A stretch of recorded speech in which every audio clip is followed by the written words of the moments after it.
قل لا أملك لنفسي نفعا ولا ضرا إلا ما شاء الله ولو كنت أعلم الغيب لاستكثرت من الخير وما مسني السوء إن أنا إلا نذير وبشير لقوم يؤمنون.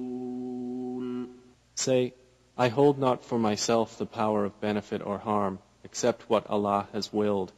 And if I knew the unseen, I would have acquired much wealth, and no harm would have touched me.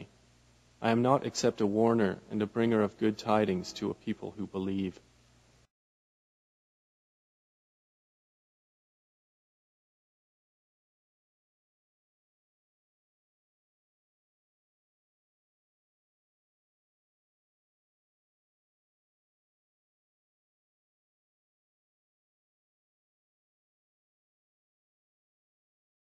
حضرت زکریا صاحب کہتے ہیں کہ شیخ ابو یزید قرطبی فرماتے ہیں کہ میں نے یہ سنا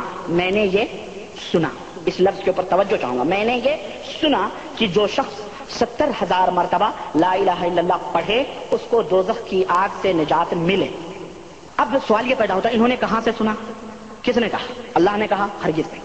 رسول نے کہا؟ ہرگز نہیں۔ دعویٰ کہیں نہیں۔ پورے احادیث کے ذخیرے پلٹ کے ڈالیے، ضعیف سے ضعیف حدیثیں بھی پلٹ ڈالیے، گڑھی سے گڑھی روایتیں بھی پلٹ ڈالیے۔ ہم صحیح کی بات نہیں کرتے، حسن اور مقبول کی بھی بات نہیں کرتے، ہم کہتے ہیں تم اس بات کے اوپر کوئی گڑھی ہوئی روایت بھی پیش کر دو۔ ہرگز نہیں موجود ہے، ہرگز نہیں موجود ہے۔ آئیے آگے بڑھتے ہیں۔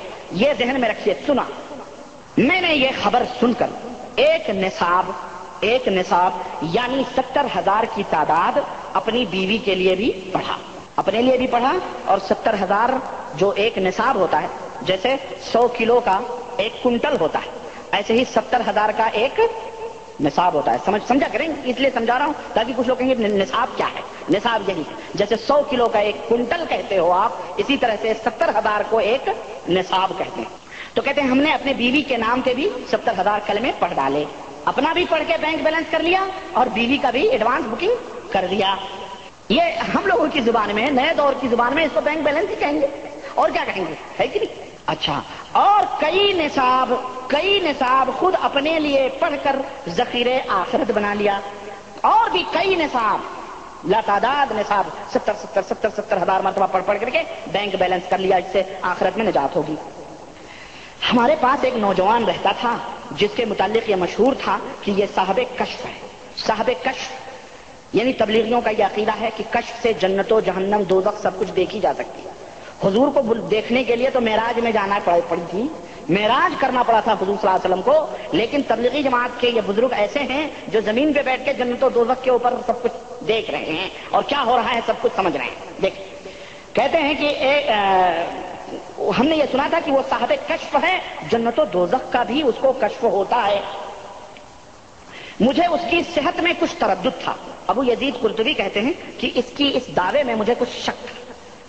ایک مرتبہ وہ نوجوان ہمارے ساتھ کھانے میں شریک تھا کہ دفعتاً اس نے ایک چیخ ماری، اس نوجوان نے ایک چیخ ماری اور سانس پھولنے لگا اور کہا میری ماں دوزخ میں جل رہی ہے، میری ماں دوزخ میں جل رہی ہے۔ یعنی تبلیغی جماعت کے لوگ باقاعدہ حضرت جی کے جو ماننے والے ہیں جنت جہنم سب کشف سے معلوم کرتے ہیں۔ کیا ماں جل رہی ہے کہ بیٹا جل رہا ہے کہ باپ جل رہا ہے؟ اللہ ہی بہتر جانے کیسے زندگی گزارتے ہوں گے اس دنیا میں، اگر یہ کشف ہو رہا ہے تو کیسے جیتے ہوں گے اللہ ہی بہتر جانے۔ بہرحال میری ماں دوزخ میں جل رہی ہے، اس کی حالت مجھے نظر آئی۔ قرطبی کہتے ہیں اس کی حالت مجھے نظر آئی، کہتے ہیں کہ میں اس کی گھبراہٹ دیکھ رہا تھا، مجھے خیال آیا کہ ایک نصاب اس کی ماں کو بخش دوں جس سے اس کی سچائی کا بھی مجھے تجربہ ہو جائے گا، یعنی ایک نصاب میں اس کے ماں کو دے دوں تو اس کی سچائی مجھے پتہ چل جائے گی، اور پھر یہ بھی بات ہے کہ یہ جو میں نے سنا تھا اس کے بارے میں بھی مجھے یقین ہو جائے گا بھائی غلط ہے کہ صحیح ہے۔ تو بھائی میرے کوئی نبی کی بات اگر ہوتی تو کوئی آدمی تجربہ کر کے دیکھے گا، یہ نبی کی بات کے اوپر تو بغیر دیکھے بھالے آدمی کو ایمان اور یقین رکھنا ہے۔ اس کا مطلب یہ ہے کہ نبی کی بات نہیں تھی، کہیں سے انہوں نے سنا تھا، جیسا انہوں نے کہا ہے کہ میں نے سنا تھا۔ بہرحال اس اس کی تجربہ ہو جائے گا. چنانچہ میں نے ایک نصاب 70,000 کا ان نصابوں میں سے جو اپنے لیے پڑھے تھے اس کی ماں کو بخش دیا. میں نے اپنے دل میں، ذرا غور کیجئے گا ان لفظوں پر جو ابو یزید قرطبی کہہ رہے ہیں، میں نے اپنے دل میں چپکے ہی سے بخشا تھا اور میرے اس پڑھنے کی خبر بھی اللہ کے سوا کسی کو نہ تھی. تاکید در تاکید، یعنی میرے اور اللہ کے درمیان یہ چیز تھی.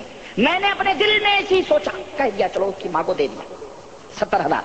اپنے خبر بھی اللہ کے سوا کسی کو نہ تھی. مگر وہ نوجوان جیسے ہی میں نے اس کو بخشا اس کی ماں کو، فوراً کہنے لگا کہ چچا میاں میری ماں دوزخ کے عذاب سے ہٹا دی گئی. کیا ثابت ہوا بتائیں آپ؟ یہ میرا جرم ہے جو میں کھول رہا ہوں، یہ میری غلطی ہے، یہ میری خطا ہے. یہ قرآن کے خلاف سراسر عقیدہ ہے کہ نہیں ہے؟ ابھی جو اللہ تبارک تعالیٰ نے اپنے نبی کی زبان سے کہلوایا یہ اس کے خلاف ہے کہ نہیں ہے؟ یہ کہ تم غیب نہیں جانتے. اور یہاں غیب کی بات نہیں ہے، یہاں تو دل کے وسوسوں اور خیالات تک کے اوپر وہ نوجوان واقف ہو رہا ہے. ابو زید قرطبی چپکے سے نصاب مقرر کر رہے ہیں، دے رہے ہیں اس کو، اس کی ماں کو. سب سے بڑا جھوٹ، سراسر جھوٹ. کس کی ماں جہنم میں، کس کی ماں جنت میں؟ اور ابھی اس کے فیصلے بھی نہیں ہوئے کہاں جہنم میں کون لے جا رہا ہے. ابھی تک جنت اور جہنم میں کوئی نہیں گیا ہے. سب کے عذاب دکھائے جاتے ہیں، یہ اور بات ہے، لیکن کسی کو جہنم میں ڈالا گیا اور کسی کو جنت میں ڈالا گیا، یہ کب ہوگا بھائی؟ قیامت کے دن ہوگا، حشر و نشر سوال و جواب کے بعد ہو. اس کے پہلے اس کی ماں دوڑ گئی جہنم میں. اتنی بڑی مجرمہ تھی ہے، ابو جہل اور ابو طالب سے بھی بڑی مجرمہ تھی ہے. اور دوسری چیز ماشاءاللہ حضرت اپنے دل میں سوچیں، نوجوان کو خبر ہو، سب کچھ اس کو پتا ہو رہا ہے. یہ علم، یہ خیال اور یہ عقیدہ کافروں کا ہو سکتا ہے، کسی قرآن اور سنت کے اوپر عقیدہ رکھنے والوں کا نہیں ہو سکتا ہے، جو یہ عقیدہ رکھتے ہیں کہ غیب کا علم صرف اللہ وحدہ لا شریک کو ہے کہ نہیں ہے. یہ مشرکوں کا، فاسقوں کا فرق ہے. حضرت زکریا صاحب اس واقعے کو بیان کر کے کیا کہنا چاہتے ہیں، کیا بتلانا چاہتے ہیں فضائل ذکر میں؟ یہی کہ حقہ ہو کرو اور تمہیں جنت و دوزخ کے سارے کرشمے نظر آئیں گے، یہی تو کہنا چاہتے ہیں فضائل ذکر میں. اور حضرت یہ بھی کہہ رہے ہیں، اور پھر قرطبی نے کہا کہ مجھے اس قصے سے 2 فائدے ہوئے. ایک تو اس برکت کا جو 70,000 کی مقدار پر میں نے سنا تھا اس کا تجربہ ہوا، گویا یہ بات قرآن و حدیث کی ہے ہی نہیں، اس نے کہیں سے سنا تھا، گپ سنی ہوگی، اس نے تجربہ کیا. اور دوسرا فائدہ یہ ہوا کہ اس نوجوان کی سچائی کا یقین بھی ہو گیا کہ واقعی یہ سچا نوجوان ہے.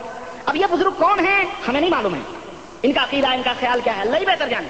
کہنے کا مطلب یہ ہے لکھنے والے نے اس واقعے کو اگر اس لیے لکھا ہوتا جس لیے میں کہہ رہا ہوں کہ ان کی تردید کرنے کے لیے کہ یہ جھوٹ واقعہ تو بات سچی تھی، لیکن لکھنے والے نے یہ نہیں لکھا. لکھنے والے نے کہا یہ ایک واقعہ ہے، اس قسم کے نامعلوم کتنے واقعات اس امت کے افراد میں پائے جاتے ہیں، نعوذ باللہ.